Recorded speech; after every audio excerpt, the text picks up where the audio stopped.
Hello guys and welcome back to Fatboss TV. Today we're having a look at Sludge Fist in Castle Nathria. Yes, this is one of the later bosses in the instance, and it's a patchwork style fight where you have to deal with basic mechanics whilst fighting against an enrage timer. But before we inevitably go off on one saying how much we don't like patchwork style fights, this one's actually pretty cool, so let's go through the abilities and mechanics. So the boss slowly gains rage, and after around 60 seconds he'll reach full and cast Hateful Gaze on the tank. The boss will charge towards the tank after 6 seconds and will continue past him until he hits an object, dealing lethal damage to all players in his way.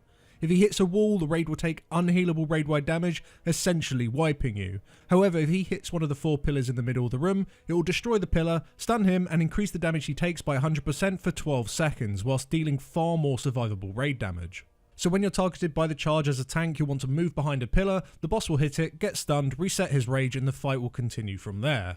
As there are 4 pillars and he casts the charge every 60 seconds or so, you essentially have 5 minutes to kill the boss, as the final charge is guaranteed to hit a wall, which will quickly wipe you. For your tanks to also deal with is the boss's giant fists. This makes all melee attacks also hit the closest player within 5 yards, and if no one is there, it'll instead hit the main tank twice. So tanks need to make sure they remain on top of each other for the entire fight. Tanks also need to be very careful with boss positioning because of his destructive stomp. When cast, this makes a large targeting circle around the boss that will do a huge amount of damage to anyone that's caught. This will also destroy any pillars within the circle, so it's vital that you never tank Sludge Fist too close to the pillars. Now for the rest of the raid to worry about is the chain link. This is applied to random players linking one to another after around 6 seconds. This deals very light ticking damage over 56 seconds, but most importantly, if you ever move too far apart from each other, you will take a massive lethal burst of physical damage, and if you manage to somehow survive that, you'll also be stunned for 6 seconds. So chained players, you'll need to make sure you go to your pairs and stay within your pairs until your chains time out. The game is generally pretty kind when making chain partners. Typically melee are shackled with other melee and ranged are shackled with other ranged, and if this does go on your tanks, the tanks will be chained together.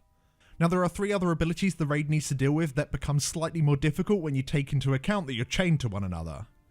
The boss will knock everyone back and deal a moderate burst of damage when he casts Colossal Roar. He'll do this immediately on the pull and then semi-frequently throughout the fight. If chain players aren't too close to each other, they will just be slowly pushed away from each other and the chain will snap. So make sure you're pretty close to one another when this ability is cast. Falling rubble will occasionally fall from the ceiling, creating small targeting circles that will deal a burst of physical damage and stun all players within for 2 seconds. This also leaves behind a patch that reduces movement speed whilst dealing ticking damage.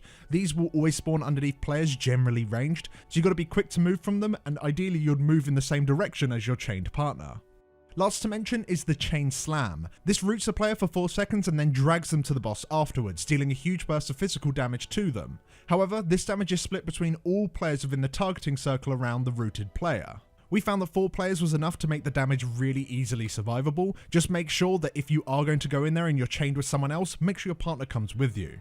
The only other mechanic to note is that the boss will get a soft enrage at 20% health, gaining 20% increased damage and attack speed. This alone doesn't sound too bad, but taking into account that each pillar makes it so the raid has a small dot on them, right towards the end of the fight you might have 4 dots and the boss is going a bit nuts, so healers, you've really got to be on your A game.